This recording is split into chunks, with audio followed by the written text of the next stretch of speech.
Hello, today I'm going to show you how to create my stitch that I've named the Mini Bobble. As you can see here, I've made a little jumper for my daughter out of using this stitch. I'll just bring this up for you so you can see the texture. It's super mini. If you see by the size of my index finger nail there, you can see it really is a little mini bobble stitch. It's a super easy stitch to make, and I think it's really effective as well. Let's try and bring you out a bit. So also this jumper, I will be doing a video and written pattern for as well over the next couple of weeks. And that's about it. So we will get started. You can use any yarn and obviously the applicable hook for that yarn, and I will see you back in a sec. This stitch is incredibly easy to make. It is always worked on the back of your work, and it works really well with single crochets, half double crochets or doubles. I've not tried it with anything else, but I probably wouldn't want to go with anything that's got too much breadth in between anyway. This jumper in particular, I think I've used half double crochets. So for this demo, I am going to use half double crochets in between. So you need to create however long your work is. It doesn't matter. It just needs to be in multiples of 2. So however long a chain you want to make, I'm just going to make a small swatch of 10 stitches. 1, 2, 3, 4, 5, 6, 7, 8, 9 and 10. And I'm going to work in half double crochets along the front rows. So I'm just going to add another 2 for my turning chain. So work your foundation stitches along the front. As I said, it works well with single crochet, half doubles or doubles.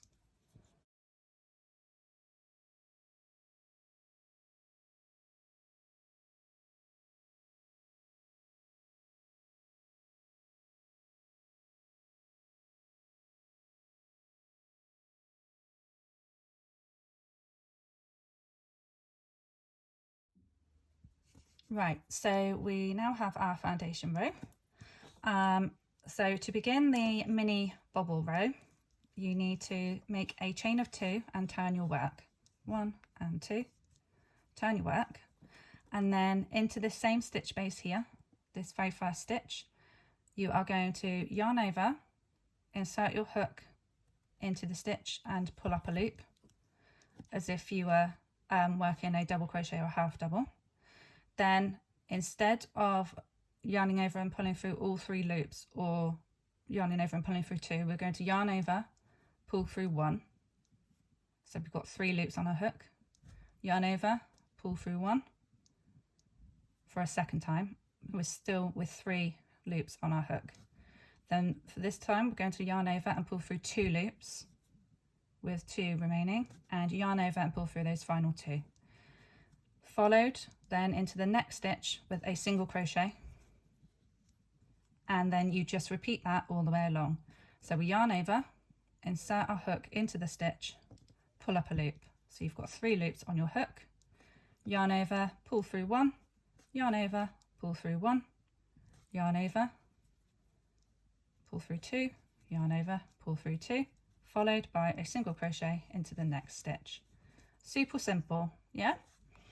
So it's a yarn over, insert your hook, pull up a loop, yarn over, pull through 1, yarn over, pull through 1, yarn over, pull through 2, pull through 2.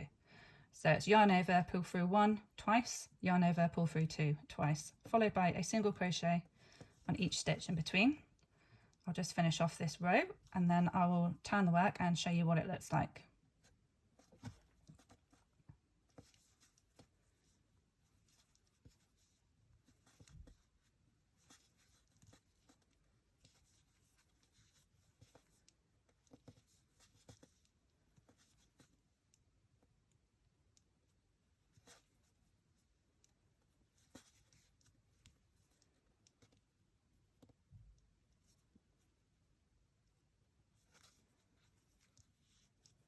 And now for the reveal. So it doesn't look like a lot from the back, but at the front you will now see that you have some little mini bobbles. also I find as well, sometimes they come out in such a way that they actually look like little mini roses as well, which are really cute. And then you just continue on. So you're on the front row now, and I did half double crochets before. So you work into the top of each of your stitches. So into the top of your mini bobble and then into the top of your single crochet. So you keep your same stitch count.